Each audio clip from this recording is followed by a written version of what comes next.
Hello and welcome to Hardcast. We fight the oppressive adults who spike our chocolate milk. I'm Humphrey Erm. And my name is Chris. Lifeline. Give me Generation Zero, Volume 1. We are the future. Issue 1. Is it Keisha or Kesha? Keisha. Keisha lives in a ultra-modern town that was sponsored by the government. She meets a guy and they are totally happy living as the only two people who understand how phony the rest of the city is. The boyfriend dies suddenly in a car crash that is quickly described as a drunk driving accident. Keisha is immediately suspicious because her boyfriend never drank. No one in the town will help her, not even her sheriff dad, so she turns to the internet where she can call Generation Zero. They accept her request and tell her they will be with her soon. Her suspicions are confirmed when she receives a CD her boyfriend sent before his death, telling her, just to be safe in case he doesn't return, where he went and why. Ducking out from a quote-unquote morning party, Keisha goes to the area where her boyfriend went before dying and comes across 3 weird-looking alien dudes. She's shot by some weird bullets, but is ultimately saved as Generation Zero swoops in. There. One thing I have noticed is that these issues are packed to the brim. Oh yeah. No, these are like very... you get a lot of bang for your buck here, so to speak. Yes, definitely. So like it never felt like, oh, this is one long fight scene, or okay, they just had this one thing here that they dragged out. It's like, no, this all feels very important, interesting things happening. Yeah, I mean, even in in the issues that usually would be a little bit slower, you know what I mean? Yeah, like the middle ones, as we've said before. Yeah, even those are kind of jam-packed. So, but yeah, I mean, let's first get this out of the way. Do you remember Generation Zero at all? Yeah, I mean, I remember, what's her name? Animagius, whatever. Animalia. Yeah. Well, until the last issue. True. I also remember the Zygos twins just because they really freaking creeped me out. Cronus, I think I remember just because of his name, I guess, but the others I didn't know. So yeah, I remember we don't see them yet until the next issue, but what's called the living fetus. Yeah, what the fuck is up with that? Well, again, it's the thing from that Armor Hunters Harbinger tie-in. Yeah, but I don't remember that at all. I mean, I was kind of wondering like why it's so, like why in that little kind of introduction page that they have here for all the characters, that we don't know who, like, I was thinking like, okay, so I guess she's really tall or she's an adult and everyone else is children, I guess. I don't know.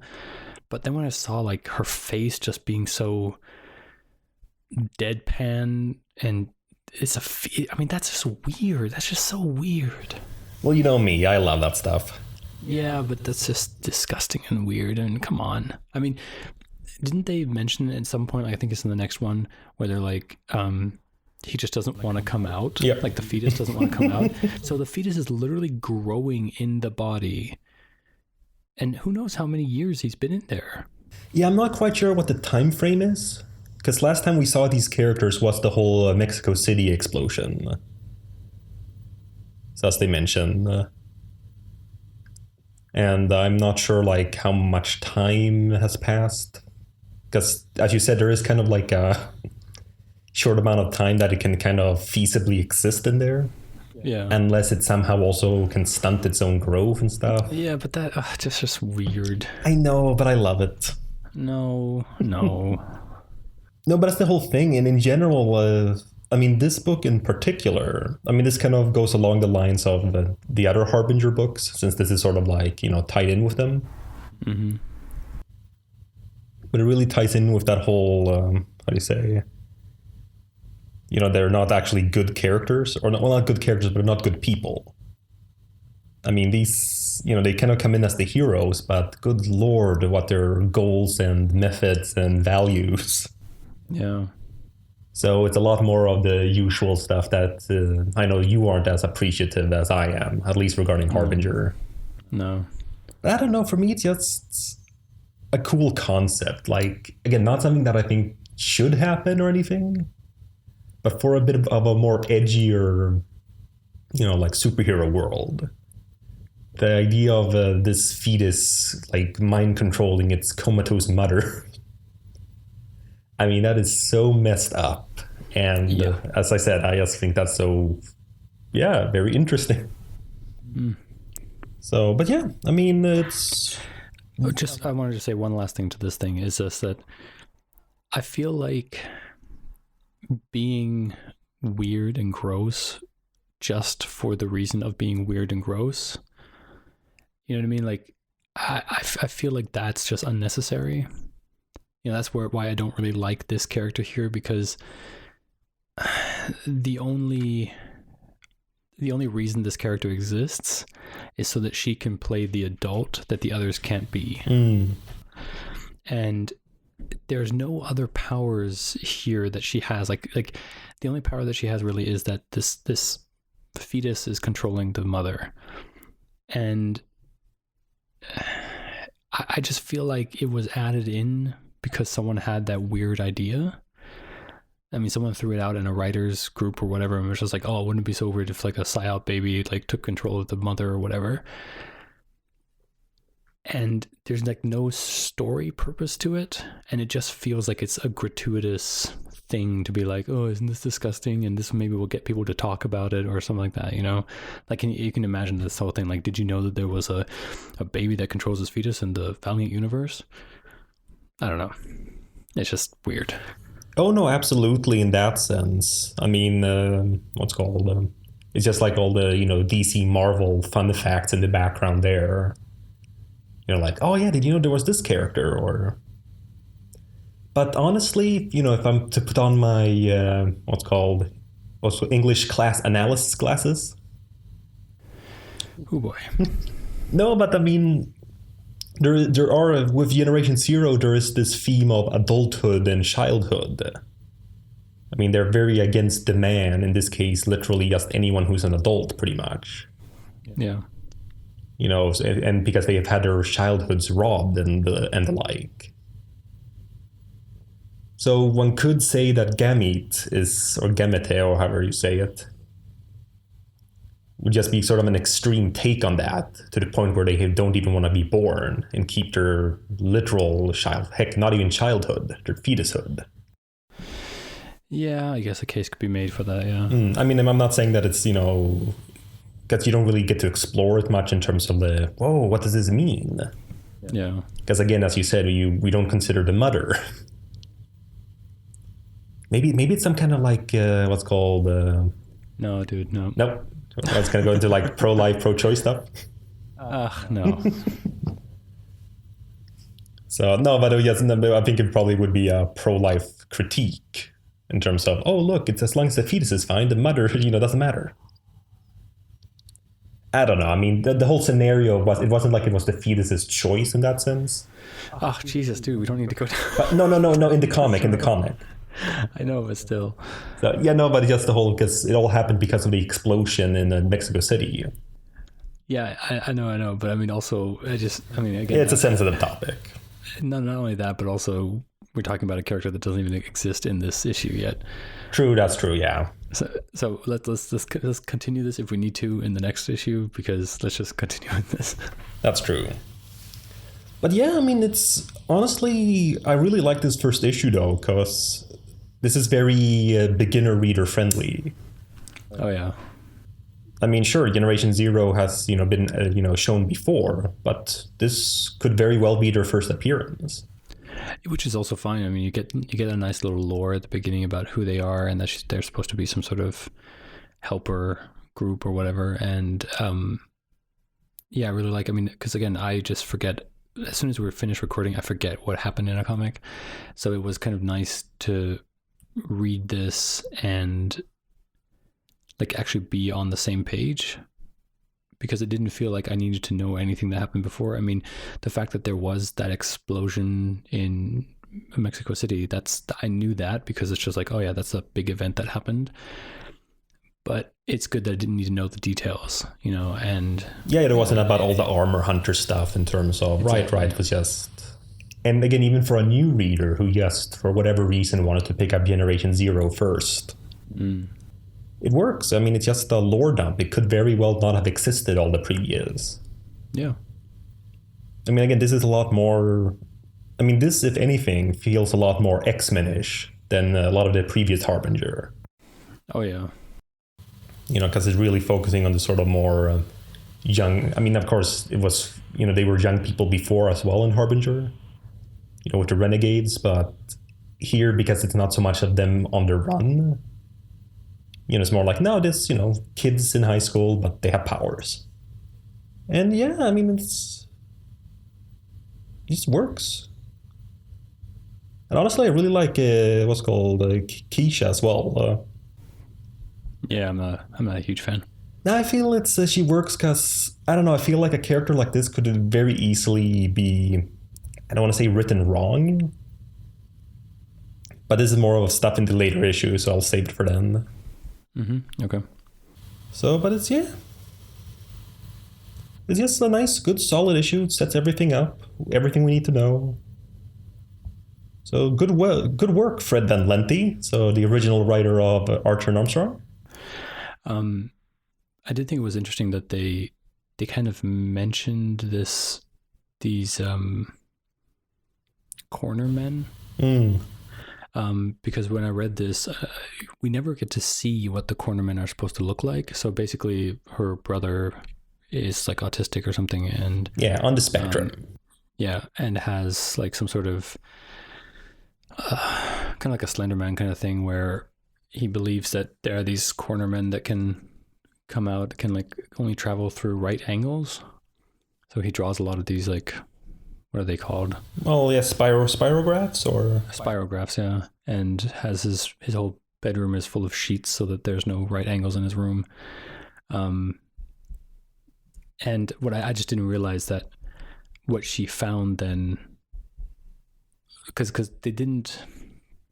I mean, I guess you kind of, because when she at the end of the comic, when she runs to the lake where her boyfriend died, we see these slabs that are standing, and they are at right angles, I guess. I mean, it's kind of hard to identify in a comic like this because they could also be like at like 100-degree angles or like even 120-degree angles, because I mean, again, you don't really know. But then there's some electricity, and then suddenly those guys are there, and I did not make that connection. Did you? Not in part. I mean, I kind of understood that they were used, but it wasn't quite like, oh, it was so literal. Yeah, and I wish there would have been like that. Her brother would have drawn them.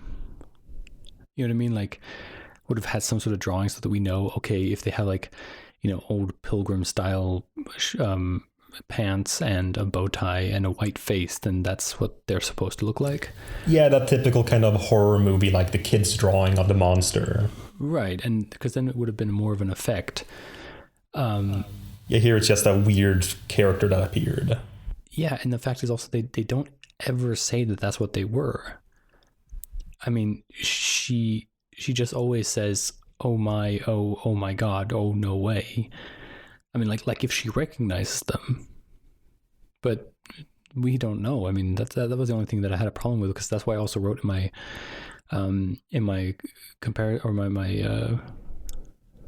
summary here that it was just weird looking alien dudes, because that's what they were to me.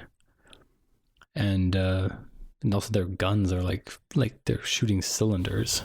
Which doesn't quite fit into the theme of cornermen. Right.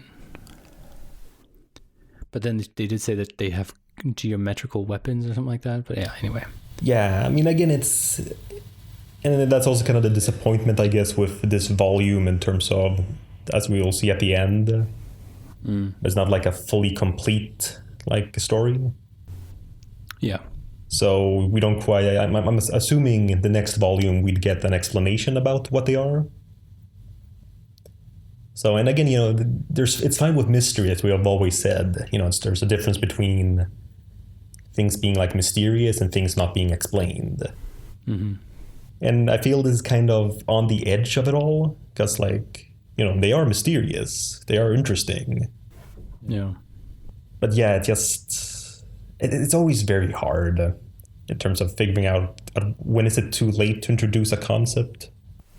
Yeah, but I mean, I feel like during her oh my god, and oh no way, she could have said the word cornerman. You know, like what, cornerman? Seriously? You know, that's all you needed.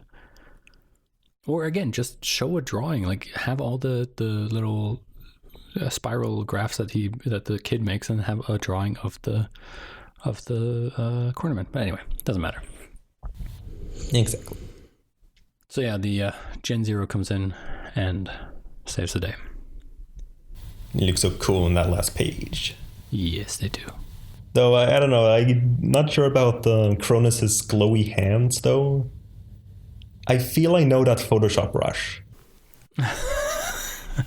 No, not like it's a big deal. Of course, people are using brushes that exist.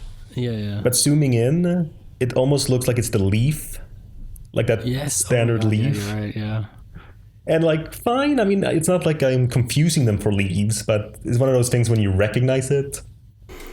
Yeah, that's like those people who are really good at like those effects packs, like for Adobe After Effects and stuff like that. Have you ever watched this guy called what's his name? Like Captain. What is it? Like not Captain Christian, is it? Or no. He's this YouTuber who just hit 1 million, and he's like one of the best YouTubers I feel out there that people don't really know. So I'm actually going to. We'll put a link in the show notes. Captain Disillusion. Don't know him. I'll look him up. You don't know him. He's really funny. So basically, his channel is basically that he debunks all these kind of viral videos of like where there's some sort of effect happening. So he started off with all these like UFO video stuff, like how it was faked, and he literally like rebuilds the stuff like to illustrate how it was done. Yeah, he is such a good After Effects artist, like such a good visual effects guy.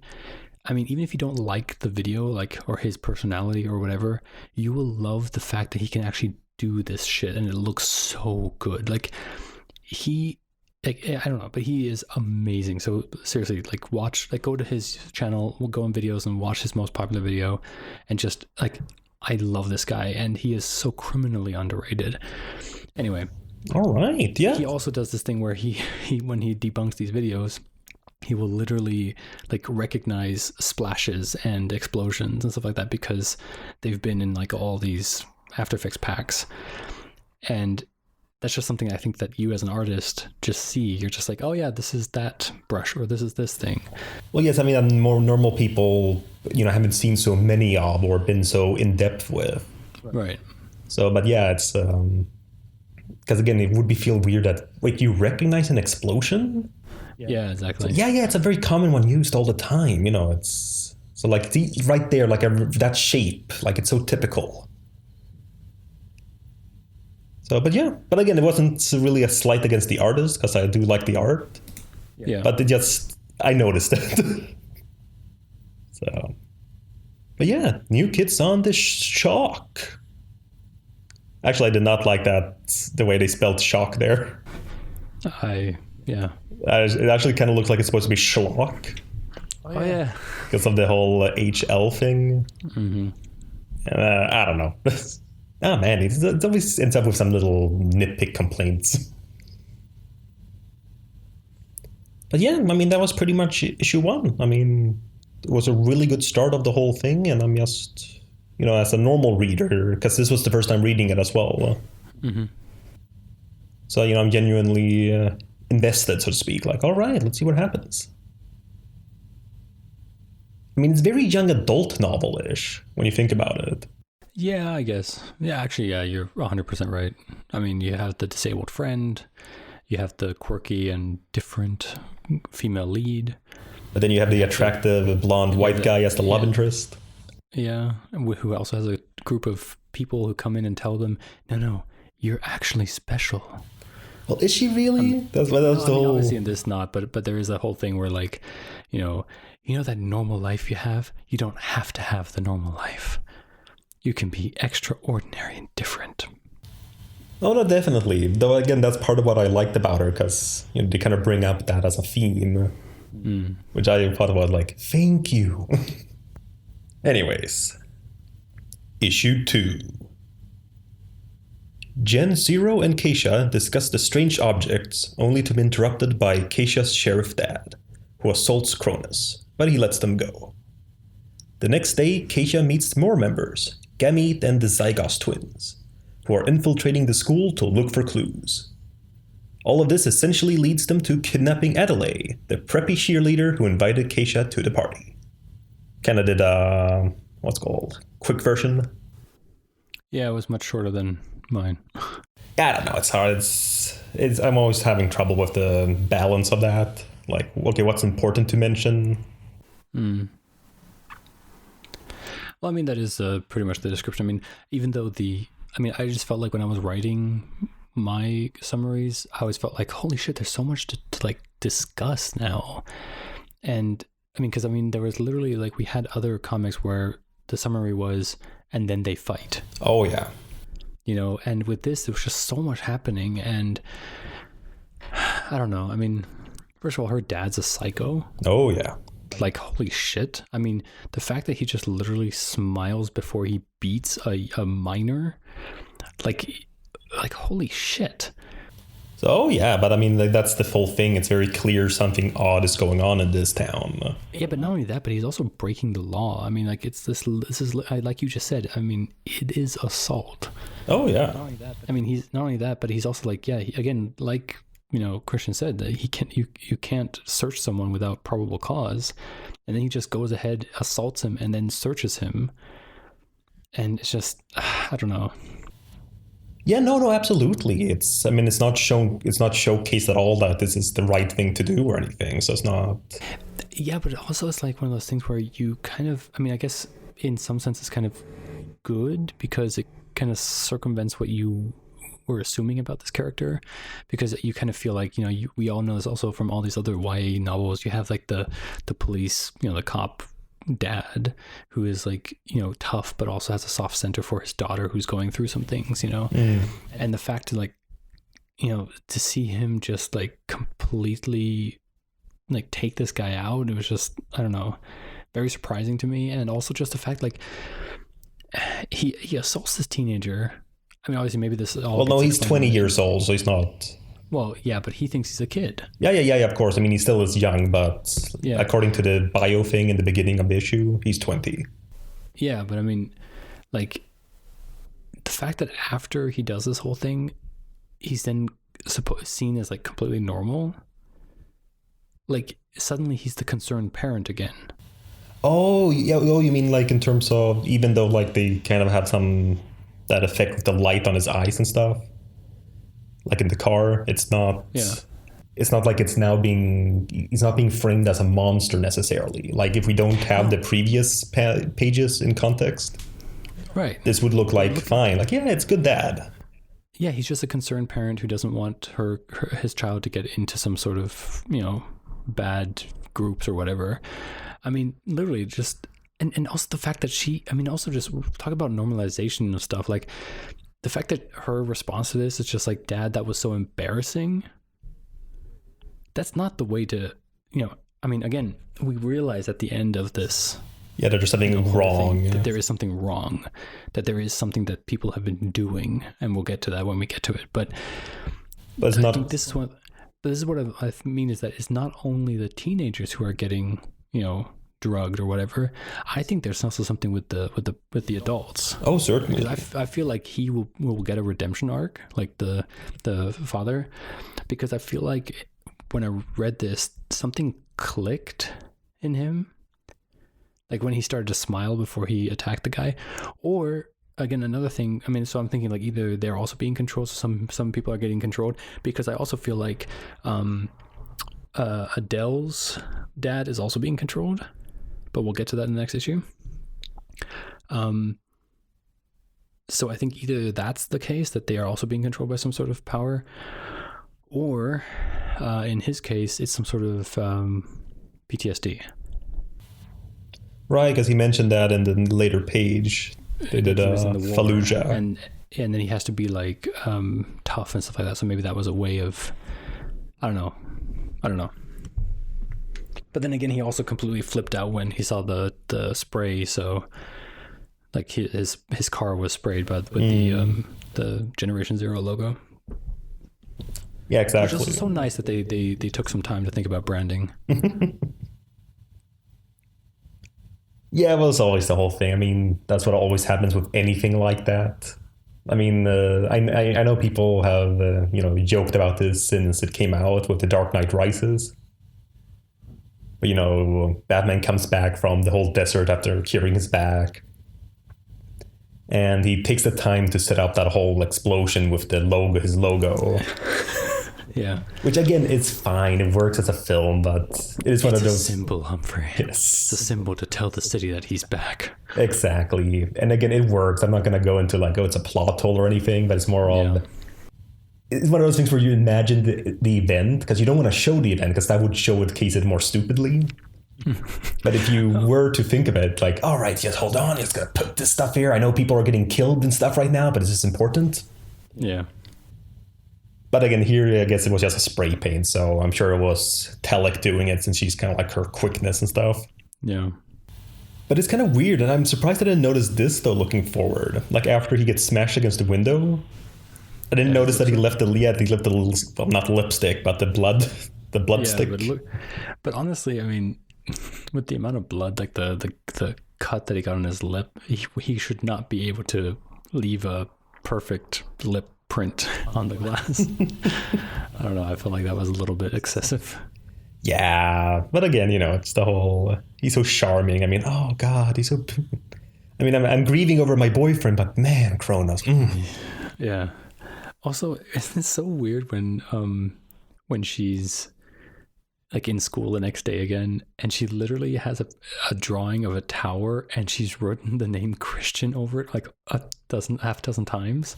That's like so weird, and I don't know if she's like sleeping and did it in her sleep or something like that, or I don't know what, but I don't know, it's just weird.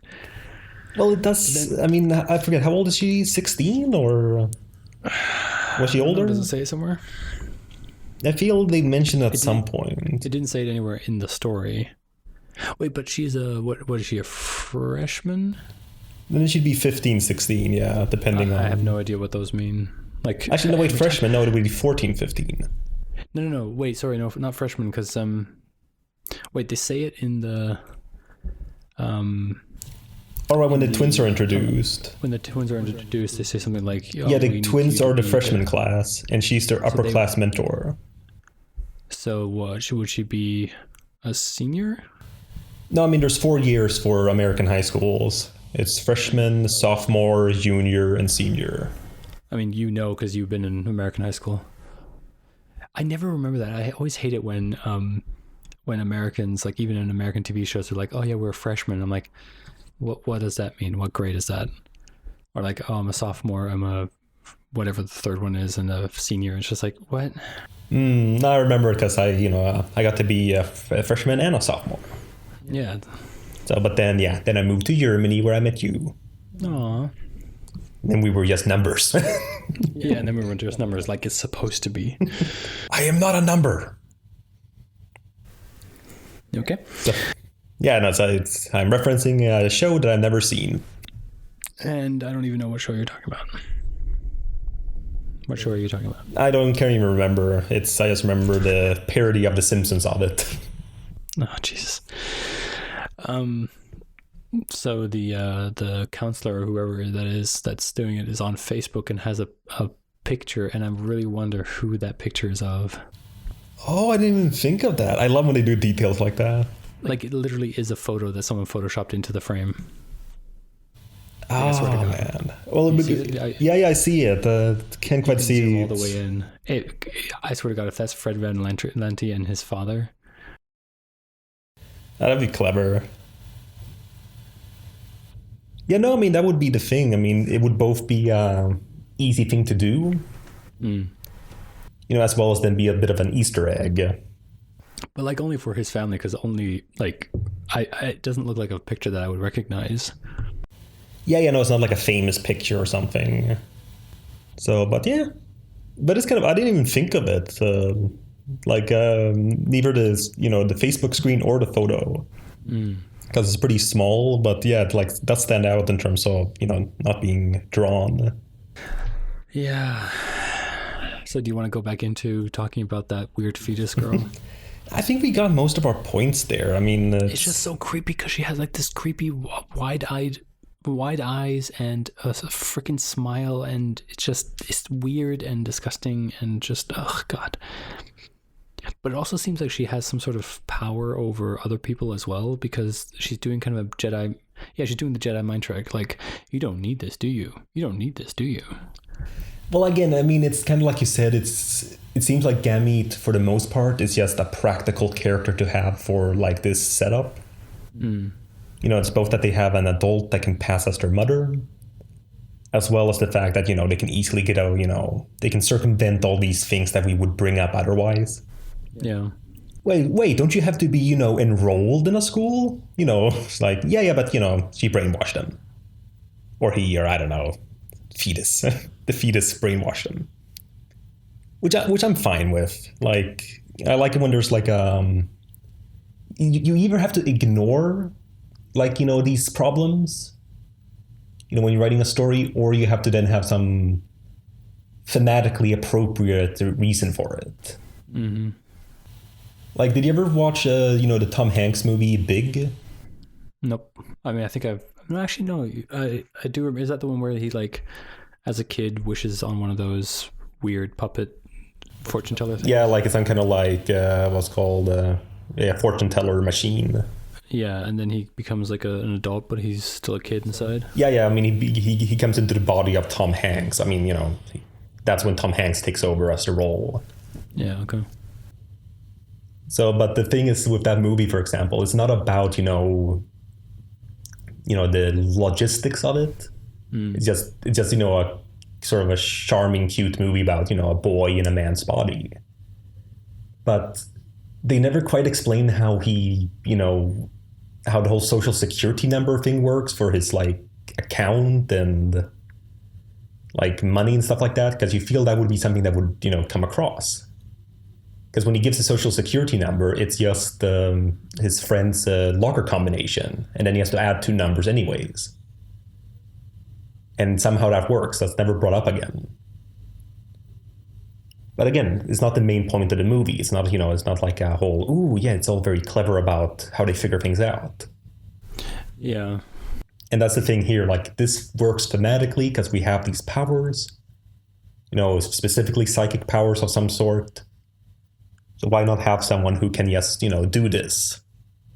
And that will circumvent things. And then you can even have fun stories in the future where maybe, Gamete isn't available or loses its powers or something. Yeah. So then suddenly all their pile-ups of brainwashing suddenly goes away and like, wait a minute. So again, I like it. So also, since we kind of always bring up whenever we see things like this, but what's called the whole 2-page spread after that, with them walking through the cafeteria. Yeah. It's kind of interesting the way they've done it here, because they kind of, because we were talking about that with the previous volume with the Exo Manowar thing, in terms of like, time passing outside of the panels. But we see like the black and white version of them, like in the first panel, like below. Like ideally they should be missing there. Yeah. But it seems more like, they just kind of made these like borders like black and white. I'm not, I'm not really sure like what that should mean, except that these don't matter, I guess. Yeah. So, but either way, this is also part of the stuff that I liked about the Keisha here. Like, not so much on her herself, but more what the twins are saying in terms of that means 1 in 880 people are basically the same. And then yes, her like, oh, and here I thought I was so unique. We know. I don't know. I like it because she even I don't know. Can't remember what she says it, but she mentioned, "Look at me. Look at my hair." Yeah. It's like, yeah, but don't you see? It's just such a superficial thing. Yeah, and that's why I don't necessarily like her, because I also don't. I mean, I understand that there are people who feel like they need to visually change themselves just to be like. I mean, if you're gonna have a mohawk and purple, then I feel like you are looking for attention, and you want people to be like, oh, okay, she's different. You know, she wants to be seen as different. And I mean, obviously, when you're a teenager, this is a whole thing. I mean, I did the same thing, and I mean, I just love how like when I was in England, the whole like punk phase kind of changed into emo for a while. That was when like emo became a huge deal. And I remember when like I was younger, and I was kind of trying to fit into a group, a certain group, and I actually asked someone like, how can I be a punk like you? You know, how can I be different like you? And I just love how like she literally told me, like, all right, because we had school uniforms there, of course. She was like, all right, we'll just wear like a black shirt under your uniform, and just like come in with like messy hair, just like gel your hair, and then you'll be different like us. I was like, I mean, that's the South Park scene all over. it is, yeah, and that's How do I be nonconformist? You just gotta wear the same clothes we do and listen to the same music. Right, but it's just so funny that like you want to define yourself by being like a certain group of people, and I feel like that's such a teenager thing to do. And it's not until you become like either an adult or whatever where you're just like, well, I mean, some people just never do that, but I guess some people do then have this moment where they actually think about themselves and just like realize who they are themselves, and don't need to like the fact that I wear a shirt and like, you know, like a dress up shirt and stuff like that to work every day and stuff like that doesn't make me like that person. It's just what I need to be at that moment, and then when I get home, I can be the person I want to be. You know what I mean? Like, yeah, it's weird. No, exactly. But again, that's what I like about Keisha here, because they confront that concept. Yeah. Like, it's not like, I like the fact that she's sort of not in the wrong, but that she's kind of like learning stuff, and that she's not like on top of it all. And I don't know, I just like that. It's, to me, that's what makes sort of engaging little stories and characters. So, and yeah, I don't know. That's really like the concept being, again, I don't like saying addressed, because it's kind of like, you know, it's not like it's an important issue or something. So it's just fun. Ah, man, I love those twins. Ugh, so weird. Is the holding hands really necessary? Not in the least. And we find it comforting. Yeah. So you did you mention in your summary that they kidnapped the cheerleader? Yeah, that was the end of it. Yeah. Yeah. Yeah. But again, that's what I like about this too. I mean, not specifically, oh yay, they're kidnapping a girl. You know, that's exactly what I always want. But it's what I mean with the whole, you know, values dissonance and their methods. I mean, they kind of bring it up a few times in terms of, but mostly from Keisha, in terms of, you know, but we can't do this. But again, it's like they don't care. They're like outside the law, so to speak. Well, so of course that's what they believe, yeah. And I just like the fact that it's not so much that it's not portrayed as wrong, but just portrayed as there. You know what I mean? Like, it's not a thing where you're like, oh, wow, it's very clear that, you know, the Generation Zero are the bad guys here. Or like, it's just like, no, I mean, they are very messed up kids, and they're doing their thing. And again, it's just like with Harbinger and stuff. It's just, for me, that's just interesting. Because by doing this, you kind of go away from certain like typical conventions in these stories. You know, in terms of having the protagonists being, you know, at least some form of lawful good or something. Mm. Like here, I'd honestly say if we were going to use that alignment system, wouldn't they almost be like chaotic neutral? Yeah, I guess so. Yeah. Because sure, they're kind of doing some good stuff because there is obviously something wrong, but their methods certainly aren't, ethical. Yeah, So you're right. So technically, they wouldn't be chaotic good because they do good, but they don't follow the law while they do it. yeah, again, either chaotic good or chaotic neutral. Something in between there. Because it does seem like they want to serve justice, but they don't care how they do it. But also they don't look at justice as that what the government says or what a society says is what they say. So I think that's where the chaotic of course comes into. But yeah, Exactly. Which again, yes, makes it kind of interesting because, I mean, again, we still kind of know how things probably will play out. But the fact that can't remember which issue it is, but Cronus mentions that they're gonna take over the town or something. yeah. That's like, wait, what? Yeah, but that's what I mean. Like that's why I don't like this kind of stuff, because I always feel like, oh, but it's like I feel like something like this isn't necessarily healthy to show in media generally, because people will just like lock onto this and be like, oh, well, whatever I believe must be right, and whoever says anything against it is wrong, And I feel like that kind of attitude has become much more prevalent with the internet nowadays, just because you just have all these people that you like if you have a stupid thought, like, I don't know, the earth is flat, you can find other people who you can either convince or you can Or already agree. Yeah, right. And I feel like that kind of shit is just really dangerous, because then of course if you say like, well, here's proof from NASA, then you're like, well, NASA isn't telling you the real truth and all that kind of shit. And I don't know, that's why I guess that's why I'm kind of so against seeing this kind of stuff as well, especially where they're like, oh, we're going to kidnap this girl because we need to find out information. Also, we're going to totally go into her mind and just invade her mind space and, do stuff that's literally akin to rape. And it's just weird, I don't know. It's just, I don't like these characters or the way that they do it, but I got to say, I like the story at least. Yeah. Again, that's what I mean. It's where it becomes this tricky. Again, it's not about that their actions are ambiguous in terms of like if they're good or evil. But again, it's all about that's how the tone of the story is, of how these characters are.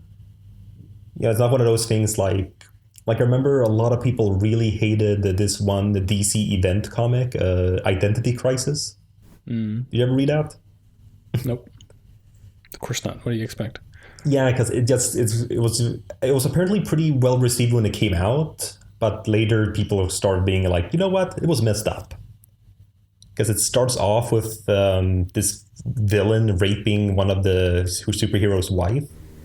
Cool. Yeah, so you immediately get that like, ooh.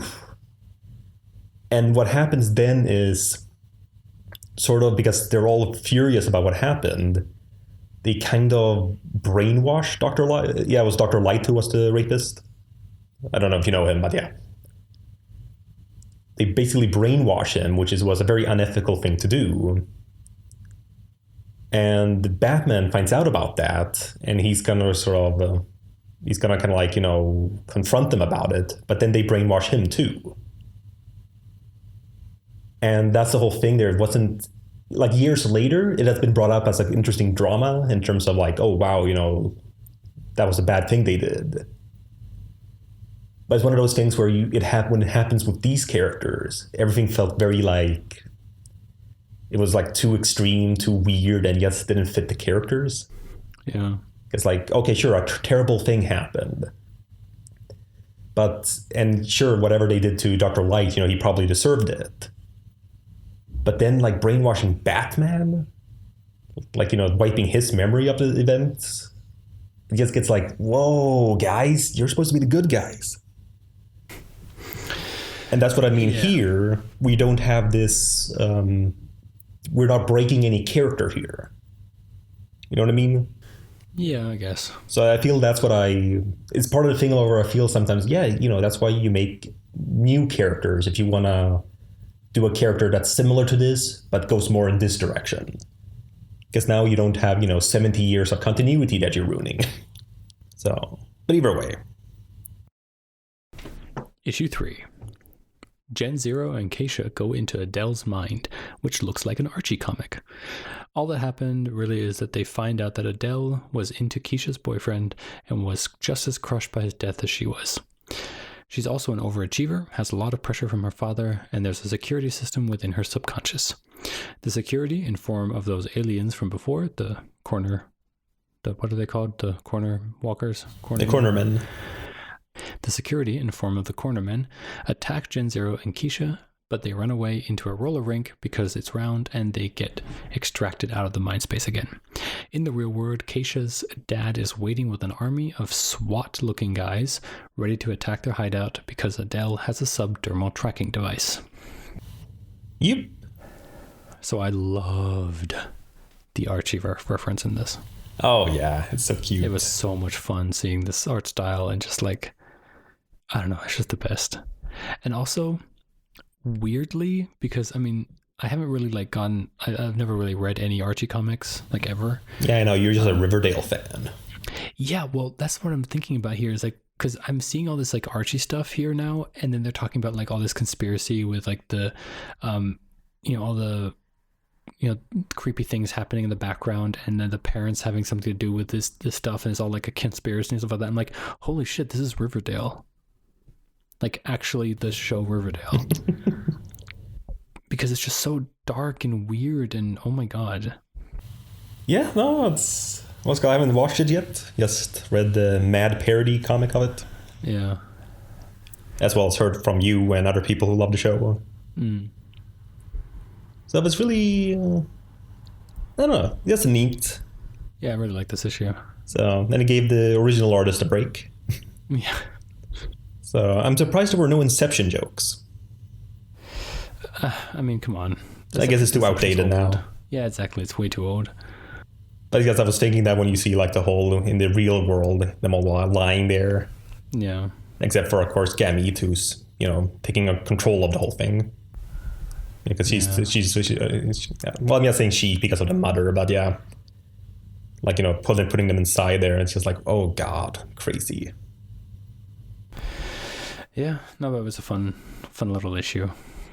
But again, this might be the only issue where the least amount of like actual tangible stuff happens. I mean, the only thing we really learn about is that that Adele is a little bit more of a three-dimensional character than we thought at the beginning. Oh yeah. She turned out she was supposed to be like the the preppy, rich, snobby girl. But then we see that she does have a lot of layers to her, which made her a little bit more interesting. And I feel like they did it well by kind of poking the pooling it with adding the Archie comic vibe. To be like, her mind is basically in Archie comic, which I think is great. And that really just distracted from the fact that we were just basically getting a exposition dump about who she is. Because we kind of need to know that she's going to be a more important character later in the arc.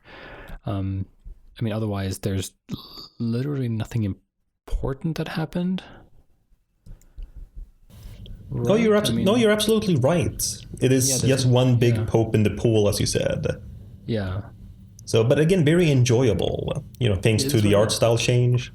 Well, that's the whole point of the poop in the pool. You don't recognize that you're being information dumped. So I just really like Animalia here. So cute. Don't call me kiddo. I don't know, just really nice, the whole setup. And yeah, like, again, it's just one of those times where the art style really... Because again, the whole thing with Archie comics, which is, I guess, which makes Riverdale so weird, sort of. Yeah. But it's supposed to be like this super wholesome, like inoffensive comic. Yeah.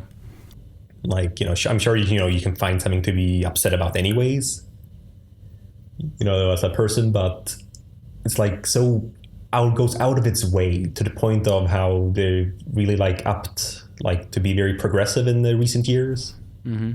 So like, I remember I bought the Kevin Keller issue, because he's in Riverdale too, right?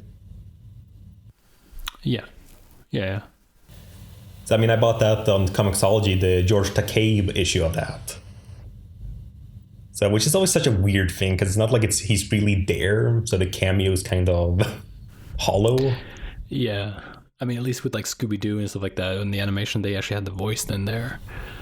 Exactly, or having the actor in there if it's live action. But in the comic, it just gets so like, sure, you probably made sure that you had the agreement from the actor or the license for this character. But it still feels kind of like, yeah, it's I mean, I could have drawn him myself and sort of had the same result. Yeah, even our old webcomic could have had all these guest appearances. Exactly. Maybe then it would have been even more successful. Exactly. Still, honestly, the most successful thing you and I have ever done. Yes, in terms of counts, like views? Just in kind of, views and numbers. Yeah. I mean, we had like over 5,000 readers per month or something like that. Was it really that much? Yeah, I mean, we updated weekly, I think, right? Yeah. Yeah, no, we're pretty good with that, except for that one time then where I messed it up. What do you mean? When I was in Ireland. Well, yeah, but then I still updated comics after them. Ugh, that was horrible. So so not really much else to say about this issue. I mean, they are in the mine and they kind of have like a little action scene to get out of it. Exactly. And then Daddy's there around the tower, ready to attack. Exactly. Oh God, they're having all the ads for the Faith meets Clinton stuff. Yes. Good times back when we thought that Clinton might actually have a chance of winning. Now let's take a moment for a word from our sponsors. Momu Energy Shakes. Why waste time cooking and eating warm meals when everything you need is in one delicious drink? Study harder, run faster, and achieve more and more than you ever thought possible. Momu Energy Shakes, the best. I knew it was going to be a Momo thing. Yeah, I was kind of worried since I thought like, you probably would do that too, because it's like the obvious one this time. Issue 4. Yeah, okay. So I read the first one by accident. Issue 4. Keisha can't pick up her brother from his school, and since her dad didn't get her message, he's left alone, leading him to try to get home himself, only to be kidnapped by the cornermen. Gen Zero and Keisha infiltrate the school and hold a last stand against the police, while the twins figure out that all this new technology is literally from the future, and that the milk is brainwashing the children. I guess one thing that we didn't really mention in this whole episode, that during the entire issues, we've been seeing this Momu milk. Mumu shake. Yeah. No, I would call it Momu, right? It's not Mumu, or else it would be 2 O's in the beginning too. It's M-O-M-O-O. It's Momu. Because I think it's supposed to be like more moo, like Momu. Oh yeah, because it's an energy drink. Because it's an energy, so it's basically an energy drink / chocolate milk. And so the idea was that basically because her boyfriend had become woke. Yeah, because he was lactose intolerant. Because he was lactose intolerant, so he stopped drinking it, and then suddenly he, woke up, I guess. Yeah, but that's the whole thing. That's what's, again, I just like that. It's not because he got smarter or something. It's like, no, the brainwashing didn't work anymore. Yeah, so basically, and also another point is that that shit is free. Of course. Like, doesn't it say something like didn't it say somewhere that, because I thought I saw somewhere that it said that it was free, but then I just saw that they put money in there. I think it might depend on where or so. Like maybe it's... Because I think this is something about you can get it for free at school. Probably during lunch. It's probably provided free at lunch, but then from the machines you have to pay like a nominal fee. Yeah. Anyway, so also Adele is rescued, quote unquote, from the she's put on the roof and then the firemen go and get her, which is also a really weird scene, honestly, I gotta say, because it's all out of the perspective of the savior, and it's just, I just felt like it was so weird because all you see is her like two hands in the frame pulling off a sheet off of her head, and she's like shouting like, get me down, get me down. And then she's like continually shouting at him, and then we kind of zoom away from her, and then like did he float off? Like what happened? And don't they have jetpacks or something?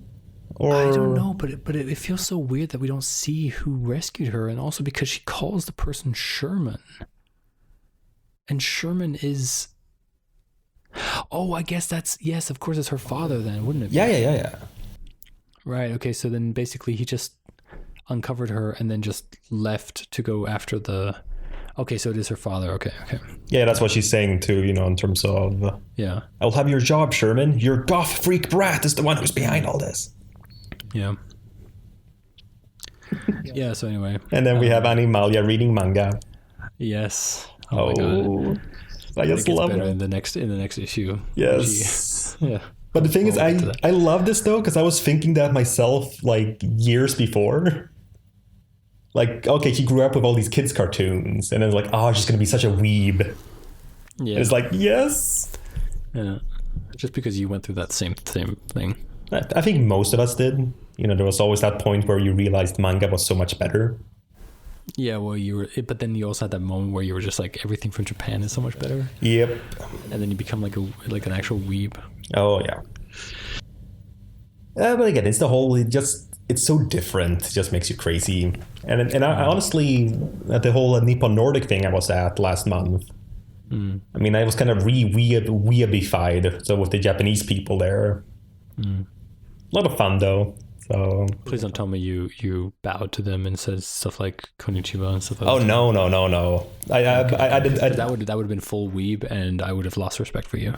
Yeah, no, it was more on the opposite end, because again, these guys were animators and artists and like game designers. Yeah. So it wasn't inappropriate to bring up games and anime and stuff. Yeah. And I honestly impressed them with I actually knew a bit more about anime than they did. Ooh, la-di-da. Now, but like old stuff, like I was asking them about Speed Racer. And then I remember what it was called in Japanese, like Maka go go go. And then they were like, oh, that is so old. Nice accent work there, buddy. So I don't know, they kind of had that accent. Yeah. So no, but it was really fun because they were like, and anytime I knew of something and said it correctly, and I always said like, oh no, it's sorry guys, it's just anime. Yeah. It's like, that's the only reason I knew how to say that, or like, and they laugh. Yeah, just like with my whole thing, I remember when I would like when a friend of ours who's Japanese is over, and he asked me how my Japanese like learning is going, and I'm still like, yeah, the best phrase I know is the "Kora no sponsor no teikyo de okuri shimasu," and because that's like the thanking of a sponsor that you hear at the beginning of every. I thought I heard the word sponsor there. Yeah. Yeah, and I just think that's so funny because like they kind of get a kick out of it. I kind of make that as a joke when I talk to some Japanese people. I'm always like, oh, I know one or two phrases, and they always expect it to be something like, hi, how are you? Or hi, my name is Chris, all that kind of stuff. But then I bring them out with this weird anime crap. Just, yeah, anyway. Yeah, anything more to say about this issue?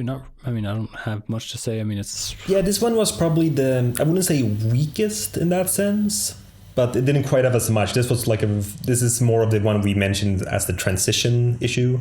Yeah. Yeah. Because this was really just, this sort of could have been combined in the last issue. Mm-hmm. I mean, again, they put some nice, like, what's called character stuff, with Telek, what's called attacking, what's called Keisha, telling her, like, look, you don't know what we're like and, what we've been through. Yeah. And what's called... and honestly, I really love the exchange between Adelaide and Cronus. I don't know, just something about the way she is in terms of like... I don't know, just like, the way she's sort of trying to manipulate him. Mm. So, wait, I could give you money? It's like, oh, but, we can give you stuff. And then take me with you. And that whole... huge splash panel of her. It looks so genuine. But the thing is, do you think it could be genuine? It's hard to tell because, again, visually, like, again, there's nothing out of context. This panel works. Like, I'm not seeing anything that in her expression that would imply that she's forcing it or, tricking. Okay, first of all, as a guy who's peaked in high school, I can totally get behind this. I mean, because they've already mentioned it once in this issue, or like in this volume with the that jock who was kind of like talking to them, and they were the twins were talking about like how he has that accelerated heart rate and it makes him a good athlete now, but he'll never be good enough to be pro, and he's probably going to die when he's like 40 or something like that. I feel like the same thing kind of goes with her here. I mean, the reason why she's studying so hard and why she's doing all this stuff is because she wants to be special. She wants to be different. And I feel like that is a very big thing with like the millennials and Gen Z kind of right now as well, is that Gen Zero. Oh, holy shit. Oh my God. That is the actual connection, isn't it? That's probably part of it. I mean, they were called Gen Zero when they were like introduced in 2012. Yeah, but in 2012, Gen Z already existed as well, right? Exactly, probably. Anyway, but it is a kind of thing where they want to be special. They want to be different. They want to, have a following. They want to be that kind of person. So I feel like, I mean, especially with what we see in the next issue, what she does, or what she says to her father, I feel like I don't think she necessarily cares if she's on the good or the bad side. She just wants to mean something. And then with this whole event that she knows that this is a possibility, like beyond what she's been doing. Right. I don't know, I just love the whole, I don't know, just something about the way she says it, because with the size of the panel, it's supposed to, you can kind of like hear the music in the background. Yeah. It's supposed to be the whole, I don't know how to describe that music, but the whole inspirational kind of. And then just the beat, and it's like, do me a favor, Adelaide, don't ever change. And again, that's the whole thing there. Our hero, ladies and gentlemen, putting a bag over her head. Yeah, well, is he really the hero? I think it would be more Keisha who's the hero. Yeah, but in terms of like... But no, I honestly think that she did want to help, but not because she wanted to help, but because she did want to mean something. Like, she wants to do something with her life. And for her, it doesn't matter if she is a good guy or a bad guy. She just wants to do something. So I feel like afterwards, in the next issue, she's going to go to her father and ask to be to get superpowers. It shows that, yeah, she doesn't care. She just wants to be something, no matter where it comes from. Absolutely. So, yeah, I think that's a. So I'm just on the page here as well with when they're getting in the car. And man, I just love Animalia so much. She's so cute. So you didn't kill her, right? No. Wait, was I supposed to? And again, no. Doesn't look that. Yeah, but it's also the whole thing, because as you can see, it's not so much of, because she has killed people before. Again, usually people trying to kill them, so it's justified in that sense. But it's the whole fact that you can see on her that she wasn't like, oh, it's not a whole like, oh wow, crazy. It's more like, was I supposed to? Like, I'll get out there and do it right now, but. Yeah, it was like one of those things like, I didn't get that from you at all. Like, wait, when was I supposed to? Yeah. But that's also clear then that they were kind of worried there, because, I did say take care of her. And I know she can kill, so did she interpret it as such, or? Yeah, that's fun. All right, should we move on to the last one then? So, yeah, yes, last thing. Because we have here the whole thing with, with Keisha describing the milk.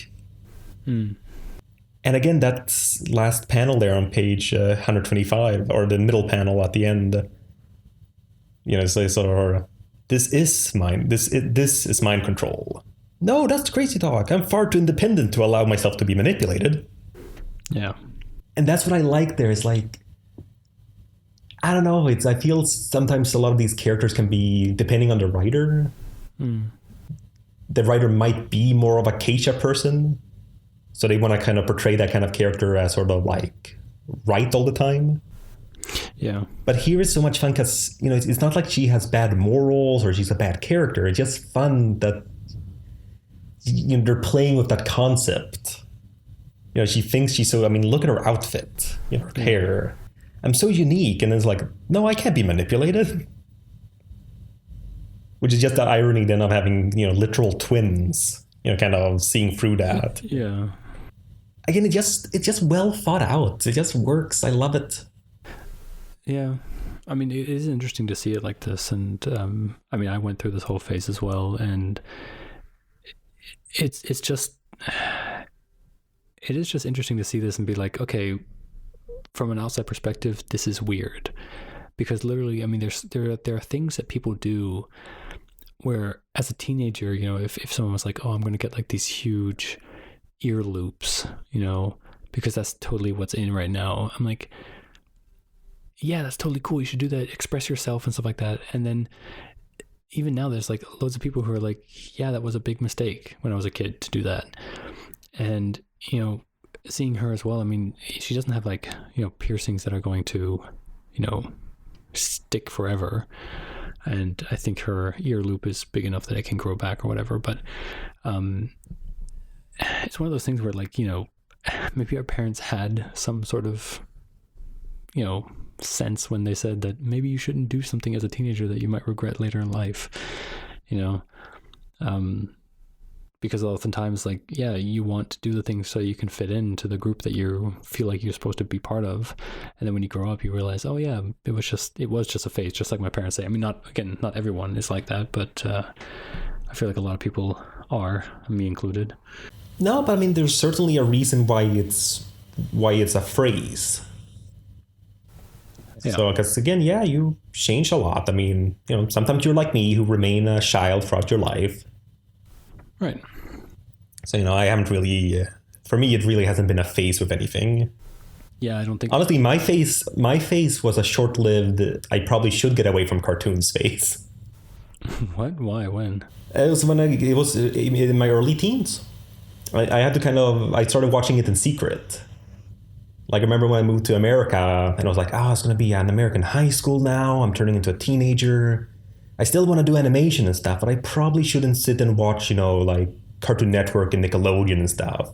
Oh, like that. I thought that you were, like you didn't want to watch cartoons anymore. No, but it was how I presented myself. Oh. I was kind of like, oh no, I probably shouldn't be like that.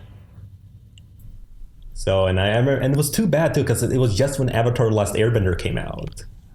So I didn't really quite watch that until season 2. Oh boy. Yeah, it was awful. That's my hardship from high school. Yeah, that was your biggest regret in your life, that you didn't watch Avatar: The Last Airbender earlier. Oh, you know I have bigger regrets. Yeah, but still. I mean, do you want to start comparing regrets, boy? So, all right, I'll compare my 2 regrets with your... I don't know. Uncountable. No. Yeah, no, it's 12 of us yoked. Yeah. But let's finish this up. Yes. Issue 5. The SWAT team closes in on Gen Zero and they fight. Adele confronts her just very stupid dad. Like, there's something really wrong with him. It's like he's a child. Anyway, she wants superpowers for her birthday, like I was saying before. The weird twins work on their Momu and create an antidote for the brainwashing that the chocolate milk power drink has been doing. But before they can administer it, the corner men arrive and kidnap the female twin. The SWAT team starts to go full lethal on the kids, so they do the same, quickly overpowering the police. Christian is about to kill Keisha's dad when he is stopped by Keisha, and another SWAT member aims for Keisha, but Telik jumps in the way and gets shot pretty badly.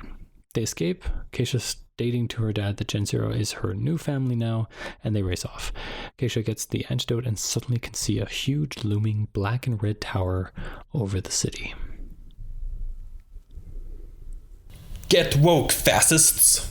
Yeah. I love that so much. But it wasn't there. She says it. Where does she say it? On page 151. Yeah, no, but when she's talking about. Oh, that she watches anime now? Yeah, where was it? There we go. Yes, page 58. I'm not just into baby animal cartoons. I like manga and stuff now. I'm Animalia. Anime. It's like, yes. And again, it's so... I mean, again, it's from what I can tell, it's not like she's gotten like an upgrade in power, so to speak. You know, it's not like these are necessarily more powerful than what she's done before. Yeah. But I just love that that's her sort of mid-season upgrade. Her frame of reference has changed. Yeah. Yeah, I mean, again, this looks sort of like a Groudon Godzilla thing. Yeah. But it's just like, yes. But also the whole thing, she's all about, oh, she doesn't want to be a kid. And that's exactly what manga is for a lot of kids. You know, it's sort of the adult thing. Yeah. Because it's not quite as kiddish. Because, oh, wow, you know, there's violence and blood and nudity. Mm. And I just like it. It's still the childish way of being an adult. Like, he doesn't want to be the baby, like the kid in the group. You know, but it's like... And this is her way of sort of maturing. And I love it because it's just how you are when you get into manga as a weeb. It's just so good. Oh, wait a minute. Are the SWAT guys also shooting those cornerman gun bullets? Oh, I don't know. I mean, they're shooting missiles there at the end. Yeah, but like, look at the on page 164 when Talek gets shot.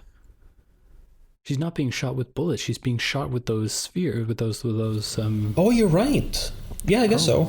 Yeah. I mean, I'm guessing those are also, since it's the whole thing about the future weapons or like the future technology. No, but dude, what does that mean? What does it mean? Well, I mean, they're all on the same side, I'm assuming. Yeah, I guess so. But But yeah, this is the only part that kind of disappointed me with this volume. The fact that it ends on a cliffhanger. Yeah. I literally, because of the amount of pages that were still left, I kind of assumed there was going to be a issue 6, and I was kind of looking forward to it. But nope. Yep, it just ads and what's called previews and stuff. Because again, it's in general... I mean, again, I'm curious about the next volume. In terms of like what's going to happen. Yeah. Because I'm assuming there's going to be some explanations then. Well, I would hope so, right? And I know that there is only 2 volumes of this series. Like, at least of this name, you know, the usual way they do it. Yeah. Of this continuity. Yeah. So I'm guessing it might be like full... Like, this would essentially be the first half of a movie then, and then we are getting the next half. Though I'm kind of curious because this really felt like a climax building up. So I'm kind of unsure if they're going to have then 4 or 5 issues more. I'm not sure how it would be unless they kind of... Not that they take a break, but, you know, like in the story. Because this really feels like it should just be the whole climbing the tower to, you know, defeat the bad guy. Yeah, but that's what I mean, like... I don't know. I mean, okay. I love stories. I mean, I really, it's like for like the last couple of years, I have been wanting to write a movie that is literally a climbing the tower story, where you start at level 1 and you just keep going up until you get to the final boss. I know there's the Tower of Death from Bruce Lee, and I know there's the Dragon Ball stuff, and I really want to do something like that because I think it's just so much fun, so much. I don't know. It's just I really want to do that, but I can't figure out a way to do it. And I think it would be really interesting if that's what the next whole volume is, just them climbing the tower, one level at a time. Yeah, I mean, it would work. Yeah, I remember that Dragon Ball arc. That was the best. Well, it depends. Which one is it? The original Dragon Ball? Yeah, that's the only one. But they have a tower where he climbs. So yeah, that's what I'm trying to remember. If it's not a Dragon Ball Super thing. Oh no. So, but actually, I'm thinking of 2. Actually, do you mean the one with where he gets to meet the cat, or do you mean the one with the Red Ribbon Army? The one with the red ribbon army, because the one with the tower, he just climbs literally. He literally climbs it rather than. He literally climbs. I'm not talking about that. I'm talking about where he goes to one level, fights someone, goes. Yeah, fights the ninja guy and fights. Yeah, well, he's about to fight Frankenstein, but they could become friends. And then whoever ends up at the end, I forget all the details. Yeah. But yeah, it is something that works because it's just, I guess, just the literalness of it. It gets very video gamey, in terms of level 1, level 2. Right. But it's fun. Yeah, it's nice. I mean, it's kind of the whole setup of Sword Art Online as well. I guess you never watched that. Nope. Yeah, it's alright. Isn't one of those that's also really like pervy? Oh, yeah. See, that's one of the things I really don't like about anime is that you can't get away from that. No, yeah, but you can't sit. I mean, like a perfectly good, really awesome series is then ruined by the beach episode. Or there's like way too many gratuitous boob and panty shots, and it's just like, ugh, if this just wasn't in here, I could suggest this to all my friends. No, but exactly, like that actually happened to me because I started watching Sword Art Online in England when I was visiting my sister, and then my parents came and visited as well, so for Christmas. And I was watching it on my tablet. I was like, oh, I've always heard about this, and it's available in the English Netflix. Yeah. So it's kind of like, oh, sweet, I can finally watch it. And it's one of those things where you get to scenes where you kind of suddenly go like look behind you. Yeah. Oh dear, panty shots, or oh dear, yep. Like bathing scene. Right. And again, it's not like it's usually not very tasteful, anyways. Exactly. It's just gratuitous, and it's just annoying because, like, I mean, I had the same thing with Kill la Kill. Oh yeah, but I mean, but that's also the point of it in a sense. Yeah, but I kind of hate that too. It's like, okay, come on, you can also do this a little bit differently. Yeah, it didn't have to be those outfits. Right. I love the story. As I watched, like, I think the first 3 or 4 episodes when the website that I used to watch Dragon Ball Super didn't work, and I was exercising, and I was just like, this is such a good story and I love it, but if anyone walked in right now and saw what I was watching, they'd be just like, okay, what is this? This is weird. Oh no, absolutely. And I've seen people joke with that in terms of, no, but the story's really good and it's actually thematically accurate to have all these boobs. And well, I mean, I think you can always write around thematically accurate boobs, but I just feel like it is one of those things I hate when you suggest something and then have to immediately add a disclaimer, as in like, just, there's going to be boobs. Anyway. Which is also kind of an unfair thing, I guess. I mean, boobs exist. Yeah, but not when she unsheaths her weapon that the boobs bounce for another 10 seconds. Well, I guess there's a difference between boobs and anime titties. TIDDIES. Oh, damn it. So, no, but it's kind of like, did you ever see Dragon Maid? No. It's actually really sweet. But then there's this one, I mean, it has some of the perviness anyways, but there's this one fan service character who's like the human form of Quetzalcoatl, the Mayan, like, dragon god thing. Mm-hmm. Yeah. And the whole joke with her is that she's like a super huge rack. And her like sort of human companion is this young boy.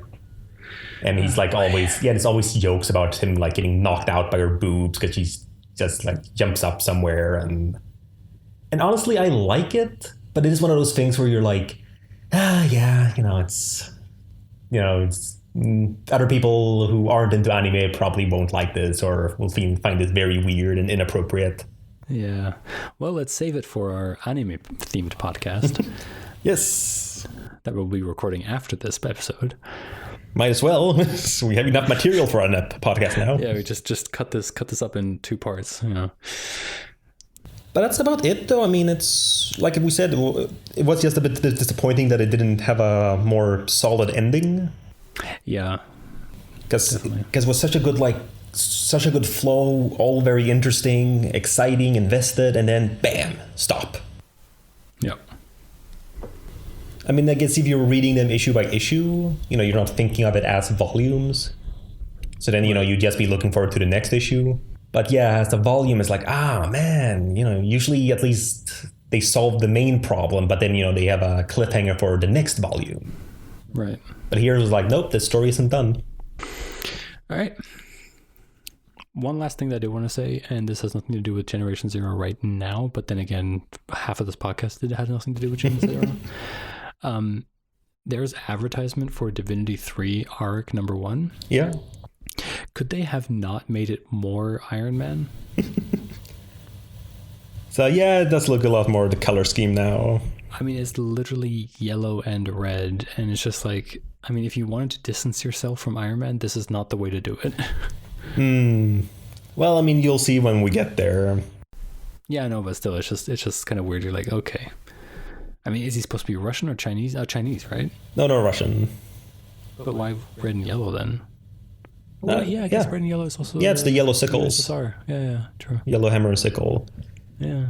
Yeah, no, I mean, it's... We'll get to it when we do, but it's basically... The whole thing's called Stalinverse. Yeah, I see it, yeah. So it's basically... It seems to be Valiant's own take of, like, Superman Red Sun. Yeah. Really good really good comic, by the way. All right, so I guess, from my point of view, this is definitely a 5 out of 5. I said definitely, and then I yes, you sound very confident, Chris. Yeah, it's very sad. I'll do it a 5 out of 5 with a very green light, because this is like a perfect one that you can literally just pick up and give to someone. Absolutely. Like you have, like, nothing, you need to know nothing about this in order to enjoy it, and it's just perfect. Like a great jumping on point. Exactly. No, I loved it too. It's also 5 out of 5 green light. I mean, again, the only thing would be the usual, which seems to be specifically with the Harbinger tie-ins, or like all the Harbinger stuff, with the whole moral ambiguity of the characters. Yeah. Although I don't feel it was as bad as... Harbinger and Imperium? Yeah, because I feel like with those, it was just that because we were following like the worst of them. True, yeah, a literal rapist and a literal, villain. Right, and yeah, that's what I mean. Like, because we were following him directly, I was like, okay, this is supposed to be our hero. No thanks. But because we're following Keisha, and she is kind of like the stand-in for the audience, where she doesn't really know what's going on, it feels much more like, okay, I can accept these bad and evil characters being around her, but I can still root for this girl who's a nice girl to succeed, Exactly. And then because of that, you also get more of the sense of, well, then it becomes more of, I'm not sure if this is exactly the same thing, but it's kind of like the whole Vegeta thing. Well, honestly, any character who has a kill count, who's well liked by the audience. Yeah. Like, what was that thing I saw on Tumblr? It was sort of like a ironic call out post where it's like, look, does your fictional crush have a body count? And basically all these replies with like, why do I feel so attacked right now? Yeah. Because it's all these people who like Loki, and it's like, I mean, I like Loki too, but I don't like how people are like, oh no, but he did nothing wrong. Yeah, but the thing is, like, okay, all right, let's go into this really quickly. Okay, yes. Thor has a body count. Oh yeah, those frost giants. Yeah, and but they're frost giants. Who cares? But he's a warrior. But the thing is, like, history has been written to say that he was on the right side. So we forgive him because we're like, oh, but he was doing the right thing. Loki, on the other hand, he felt that he was doing the right thing. He maybe did it in the wrong way, and maybe he would have been a good ruler. I mean, obviously we see in Thor 3 that he wouldn't have been a good ruler. He just sits around watching plays of his own, deaths and stuff like that. Yeah, I don't know. I didn't see. We didn't see anything else about that. Also, cameo of Matt Damon in that scene. Yeah, no, that was fun. One of the few good things. Yeah. Oh, come on. No, I'm sorry. I'm not going to go into it here, but worst of the MCU movies. No, it was the best Thor movie. No, worst of all of the MCU.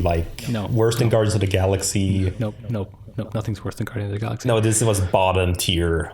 Awful. Nope. Tonally deaf. Nope. No stakes movie. Awful. Nope, it was fun. I loved it. Yeah, I know I'm in the minority.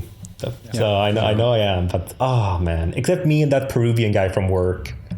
So back in Denmark, oh man, we became such good friends after that. But one thing that we can agree on is that the Ghostbusters movie with the all-female cast was pretty okay. That's the thing. It's like I was telling you on the Messenger. Like I just recently watched it like last weekend. I watched it on Premiere. Well, not Premiere, back when it came out. Yeah, because I was just so curious about it. I even wrote like predictions on our defunct website. Oh yeah, Robot Keith. Oh god, that was a horrible time. I kind of like that though. It was kind of fun forcing things out. No, though I do have a little bit more respect for clickbait now, in terms of I see like how hard it is just to come up with something. Yeah.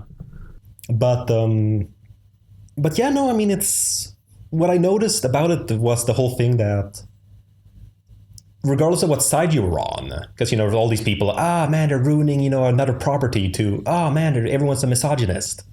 But once those people were doing their YouTube reviews of it, I realized that even the people who were so against it admitted that it was fine, like mediocre. And even those who were really for it also said it was mediocre. Yeah. But then each respective side lowered or raised the final score because, to stick it to the other side. Right. Even though, ironically, they all had the same opinion. I loved it. So I just love that so much. Like, they literally thought the same thing about the movies, more or less. But then, like, it was the politics part of it that was, like, that decided the final score. No. Anyways. Yeah, so, well, you can discuss this episode on Reddit. You can tweet Humphrey, or you can follow us on Facebook. Also, all of our episodes are available on our hosting site, Podbean. Links are in the show notes. Catch us next time for Wrath of the Eternal Warrior, Volume 3, Deal with a Devil.